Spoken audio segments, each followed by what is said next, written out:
Hey everyone, I'm Tom Pounder, the online campus pastor here at New Life Christian Church. And a verse that's quoted a lot, and I even like to share it as well, is a verse found in the book of John in the New Testament. It's John 10:10, where Jesus says, "I've come to give you life and life to the full." And I love sharing that verse, and a lot of people do as well, because Jesus has come to give us a full life, a better life than we ever had before. The thing is, though, at least in my part, is I often share that verse, but then I don't always break it down about what does it look like to have a full life? How do you have a full life? Does it mean living in lush green pastures? Does it mean have enough money to provide for your family or enough food on the table for your family? What does it look like to have a full life with Jesus? So today I just want to share two simple things that you can do today that will help you have a full life with Jesus. The first thing is to align yourself with Jesus. Align yourself with Jesus. That means spending time with him. That means reading the Bible. That means praying and listening to God and listening to Jesus. So aligning yourself with Jesus, spending time with him. The more you spend time with him, the more you get to know him. The more you can, again, line your purposes up with his purpose. Okay, John 15, 4 and 5 says this. This is Jesus talking. "Abide in me, and I in you. As the branch cannot bear fruit by itself unless it abides in the vine, neither can you unless you abide in me. I am the vine, you are the branches. Whoever abides in me, and I in him, he it is that bears much fruit. For apart from me, you can do nothing." Abide in Jesus. Another word for that is remain in Jesus. Stay close to Jesus. Again, the more you can align yourself with Jesus, the more you can remain in him and spend time with him, the better your chances are that you're going to have that full life, because your purposes are going to align with Jesus' purposes. You're going to understand what God's will is for your life and God's purposes, and he will guide you along that path.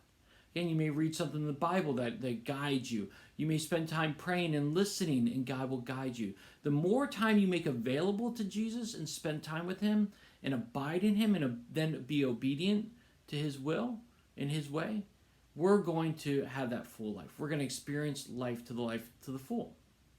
Now, the second thing you can do is to love other people. To love other people. You know, when Jesus was asked, hey, what are the two greatest commandments of all the things that we can do? Because again, this context was that this Jewish man was asking, and there was this huge book of the law that you had to do. And it was huge, all the things that the Jewish people had to do. And the guy asks, is like, what must I do? Of all the things that I can do, what must I do? And Jesus says, love God and love other people. Love God and love other people. It's when we love God and abide in him that we can live out his purposes in our lives, but then we can love other people. In loving other people, it can look a variety of different ways, but one way that I found that it is so helpful for me is by serving other people, helping other people.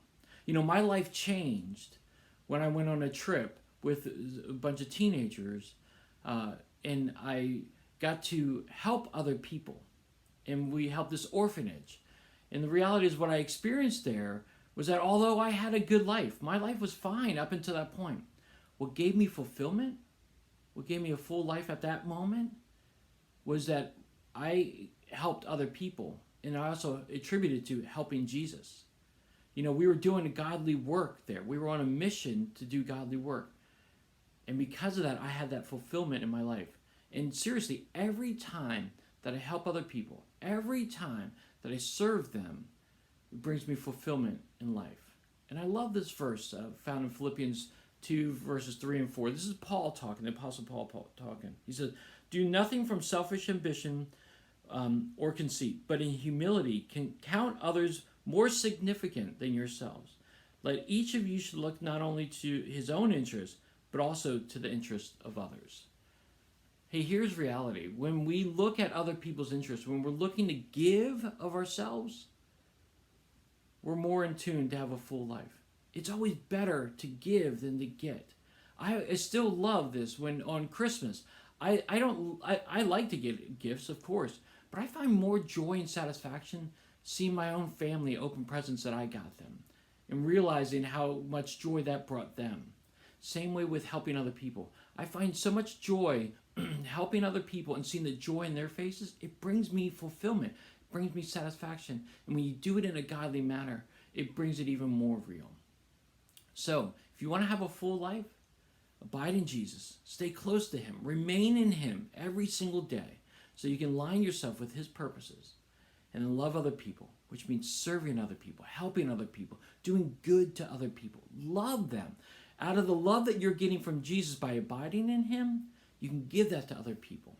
So those are 2 ways that you can do it. Now, I know there's more. So I'd love to hear what you're doing to have that full life in Jesus. How has God been working in your life, and how are you having that full life with Jesus in your life?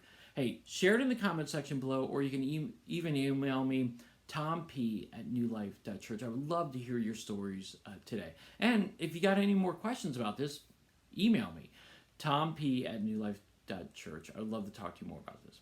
All right, everyone. Well, I hope that you have a full life in Jesus today, and you have a great rest of your day, and I'll talk to you soon.